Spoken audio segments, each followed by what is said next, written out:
मी खरी श्रद्धा व निष्ठा बाळगतो। मी भारताची सार्वभौमता एकात्मता उन्नत राखीन।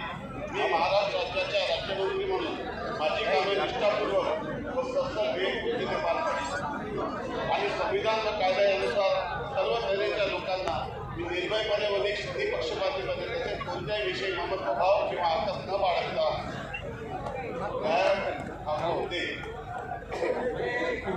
मी आशिष उमादेवी नंदकिशोर जयस्वाल ईश्वर साक्षी शपथ घेतो की महाराष्ट्र राज्याच्या राज्यमंत्री म्हणून माझ्या विचारांचा अंगीकार जाईल किंवा मला ज्ञात होईल कोणती बाब असा राज्यमंत्री म्हणून माझे काम यथायोग्य पार पाडण्यासाठी आवश्यक असेल ते करून एरवी कोणत्याही व्यक्तीला किंवा व्यक्तीला कळवणार नाही किंवा